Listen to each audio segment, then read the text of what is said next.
先来继续来看88会馆的负责人郭铁敏涉嫌洗钱超过200亿。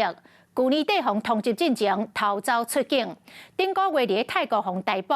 本来是这礼拜就要遣送回来台湾，但是伊为着要闪避着司法的审判，是步数真短，前后开得要1000万，企图来污洗着泰国的警方甲狱警系统，佮甲柬埔寨的姑娘结婚，摕着柬埔寨的护照，而且开3000万来疏通着柬埔寨的总理爸仔囝。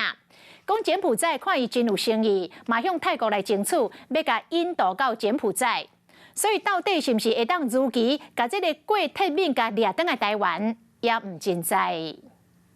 88会馆的负责人郭铁敏涉嫌洗钱超过200亿的新台票，伫咧通缉进前逃走，顶个月伫泰国互掠到，检警想尽办法要将伊掠倒来台湾。警政上关阶级的警政署长王明昭，也有刑事局长邱佑伟，两个警界带头亲身飞去拜会驻台的代表。因为郭铁敏想要污洗泰国的警方，也有狱警系统，前后是开买1000万的台票，想要避遣返，搁带一个柬埔寨查某囡仔，甚至搁去做前总理来甲斗3天。通知38年的翁心，伫8月初7正式交予后生，意思是收郭铁敏新台票3000多万的定金，用郭铁敏是柬埔寨公民的身份参泰国争取引渡权。其实台湾跟泰国根本没有邦交，那要不要遣返郭哲敏，全得靠对方点头。那如果对方同意，算是赚到；不同意也是刚好而已。更何况郭哲敏又使出结婚的伎俩，那形同柬国跟台湾在上演抢人大战。那泰国究竟会不会买单，把人交给我国，就得看这几天的政治交涉。刑事局表示，泰国警方会配合安排郭铁敏返来台湾的班机，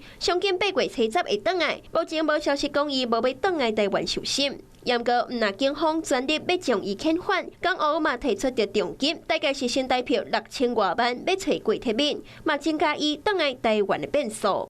Hello， 我是蒋欣梅，想要抢先掌握最及时的新闻资讯吗？赶快订阅、按赞、开启小铃铛，锁定华视新闻 YouTube 频道。